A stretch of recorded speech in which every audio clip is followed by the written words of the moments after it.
Hello everyone. Every time Arabian మండీకి వెళ్ళి మండీ తింటున్నారా? చికెన్ మండీ, ఫిష్ మండీ అని, మటన్ మండీ అని. సో, ఇలా ఇంట్లోనే మంచిగా నాన్ వెజ్ కాకుండా వెజ్ థాలీ చేయండి. చాలా బావుంటదండి. మంచి ప్రోటీన్‌తో మంచి హెల్తీ వేలో చేయిస్తున్నానండి.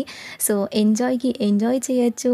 అండ్ మంచిగా హెల్తీ వేలో తిని మీ హెల్త్ కూడా బావుంటదండి. తప్పకుండా ఈ థాలీ చేయండి, వెజ్ థాలీ. అండ్ ఇంకా varieties of veg thalis, non veg thalis కూడా పెడతాను. So, every time non veg తిని బోర్ కొడుతుందా? బోర్ కొట్టకపోయినా సరే ఒక్కసారి ఈ సండేస్‌కి ఇలా చేసుకొని తినండి. మీ ఇంట్లో వాళ్ళకి పెట్టండి. చాలా బావుంటది. తప్పకుండా ట్రై చేయండి. రియల్ చెప్తున్నాను. ఈ థాలీలో కనిపించే అన్ని రెసిపీస్ నేను అప్లోడ్ చేశాను. తప్పకుండా నా ఫుల్ వీడియో వాచ్ చేయండి. బ్లాక్ చనా ఉంటది కదా! బ్లాక్ చనా లేదా వైట్ చనా అయినా మంచిగా సోక్ చేసుకోండి. 2-3 అవర్స్ సోక్ అయిన తర్వాత కుక్కర్‌లో వేసి కొంచెం వాటర్ యాడ్ చేసి బాయిల్ చేయండి. 3-4 విజిల్స్ వచ్చిన తర్వాత ఆఫ్ చేసేసేయండి. సో, అప్పుడే క్విక్‌గా టైం వేస్ట్ అవ్వకుండా అవి కుక్కర్ విజిల్స్ వచ్చేంత వరకి టమాటోస్ అండ్ ఆనియన్స్, క్యాష్యూస్ వేసి బ్లెండింగ్ జార్‌లో బ్లెండ్ చేసి పెట్టుకోండి. పొటాటో పీల్ మంచిగా తీసేసి ఇలా స్లైసెస్ లాగా కట్ చేయండి. వీడియోలో చూయించిన విధంగా. దాంట్లో వాటర్ అండ్ సాల్ట్ యాడ్ చేసి సైడ్ పెట్టేయండి. క్రిస్పీ అవుతాయండి.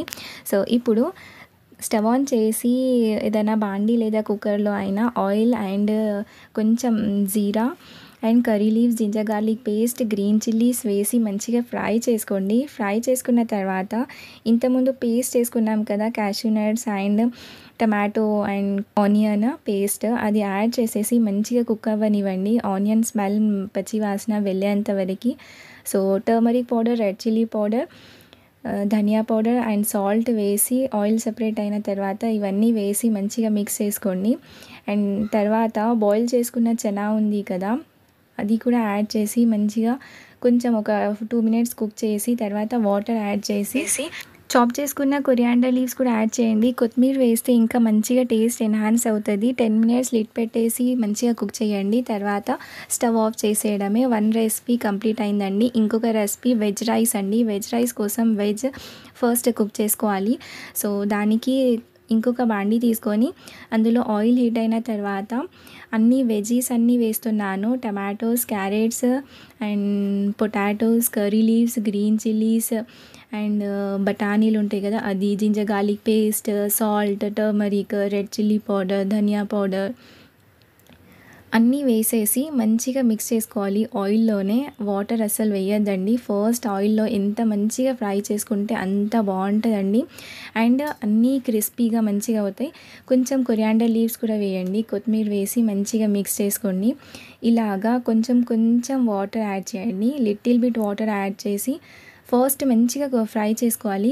ఆఫ్టర్ దట్ కొంచెం వాటర్ యాడ్ చేసి లిడ్ పెట్టేసి ఒక 2 మినిట్స్‌లో కుక్ అయిపోతాయి. ఎందుకంటే అవి కొంచెం మెత్తగా అవ్వాలి కదా! సో, అప్పుడే నేను రైస్ పెట్టాను. ఇంకొక స్టవ్ మీద రైస్, మీరు బాస్మతి రైస్ అయినా తీసుకోండి, నార్మల్ రైస్ అయినా మీ ఇష్టం అండి.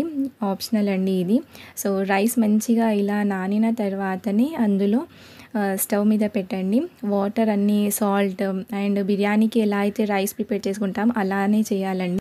ఇంతకుముందు పొటాటోస్ మనం సాల్ట్ వాటర్‌లో పెట్టాం కదా క్రిస్పీనెస్ కోసం. ఆ వాటర్ పడేసి ఇప్పుడు అందులో రైస్ ఫ్లోర్, బియ్యం పిండి, కొంచెం salt, turmeric powder, red chilli powder, little bit ginger garlic paste and ధనియా పౌడర్ వేసి మంచిగా అన్ని పొటాటోస్‌కి అంటుకునేలాగా మిక్స్ చేసి సైడ్ పెట్టేయాలండి. చూసారు కదా! బావుంటది ఇది. స్నాక్స్ లాగా, ఫ్రెంచ్ ఫ్రైస్ లాగా. సో, తర్వాత ఇప్పుడు కుక్ అయిపోయిందండి రైస్. బిర్యానీ ఏ బాండీలో చేస్తామో మనం అలాంటి వెడల్పుగా ఉన్న బాండీ తీసుకొని అందులో కొంచెం రైస్ కింద వేసి అందులో ఆ రైస్ మీద మనం చికెన్ లేదా మటన్ వేస్తాం కదా! సో, ఇవాళ నేను వెజ్ రైస్ చేస్తున్నాను కాబట్టి వెజిటేబుల్స్ అంతా వేసేసి దాని మీద లెఫ్ట్ ఓవర్ రైస్ మొత్తం స్ప్రెడ్ చేసేయండి. మంచిగా స్ప్రెడ్ చేసుకున్న తర్వాత పుదీనా ఉంటే పుదీనా వేయండి. ఫ్లేవర్కి మంచిగా ఎన్హాన్స్ అవుతుంది. సో, ఫ్రై చేసుకున్న ఆనియన్స్ కూడా వేసి సైడ్స్‌లలో ఆయిల్ మంచిగా వేయండి. మనం చికెన్ బిర్యానీ, మటన్ బిర్యానీకి ఎలా అయితే వేస్తామో అలాగే ఆయిల్ మంచిగా వేసి క్లోజ్ చేసేసి ఒక 5 మినిట్స్ లో ఫ్లేమ్‌లో కుక్ చేయండి. ఆఫ్టర్ 5 మినిట్స్ బావుంది కదా అండి! ఎంత బావుందంటే చూడ్డానికి కూడా బావుంది, తినడానికి కూడా బావుంది టేస్ట్. కంపల్సరీ ట్రై చేయండి. సో, పూరి కోసం నేను వీట్ ఫ్లోర్ డో చేసుకున్నాను. ఇలా డో ప్రిపేర్ చేసుకొని పెట్టుకోండి. లాస్ట్‌లో మనం అన్ని కర్రీస్, అన్ని రెసిపీస్ అయిపోయాయంటే తర్వాత లాస్ట్‌లో ఇలా పూరీస్ చేసుకోండి. పూరీస్ రాగి పూరి పిండితో అయినా చేసుకోండి లేదా గోధుమ పిండితో అయినా. ఇలా మంచిగా అన్ని పూరీస్ ఇలా రావాలి రౌండ్‌గా మంచిగా ఇలా పొంగాలి అంటే దాన్ని కొంచెం బాగా పల్చగా చేసుకోవద్దండి. ఇలా థిక్‌నెస్ లాగా పెడితేనే అప్పుడే పూరీలన్నీ ఇలా అవుతాయండి. సో, తర్వాత అదే కడాయిలో ఇంతకుముందు మనం పొటాటోస్ అన్నీ మంచిగా మిక్స్ చేసుకొని పెట్టుకున్నాం కదా! సో, అవి ఇట్లా ఫ్రై చేసుకోండి. మీకు ఎయిర్ ఫ్రైయర్ ఉంటే ఎయిర్ ఫ్రైయర్‌లో అయినా పెట్టండి. ఆయిల్ తక్కువ యూజ్ చేస్తారు. మీరు డైట్ చేసే వాళ్ళైనా సరే ఎప్పుడైనా తినాలనిపిస్తే ఇలా చేసుకోవచ్చు స్నాక్స్ లాగా కూడా. సో, చాలా బావుంది. అది అయిన తర్వాత అంతే అండి. నేను ఇప్పుడు ప్లేట్ సర్వ్ చేస్తున్నాను.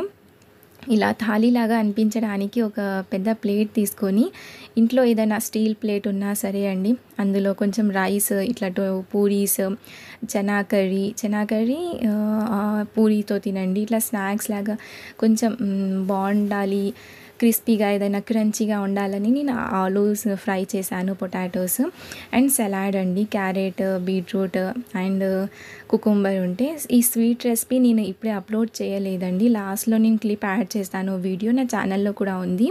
అండ్ కర్డ్‌లో కొంచెం coriander leaves and salt add చేసి పెట్టాను కర్డ్.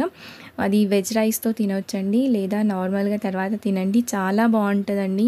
ఎంత బావుందండి ఇంట్లోనే ఇలా మంచిగా చేసుకొని అందరితో మంచిగా కలిసి తింటే హెల్తీకి హెల్తీ, మంచిగా అందరితో కలిసి ఇలా కుక్ చేసుకుంటే చాలా బావుంటది.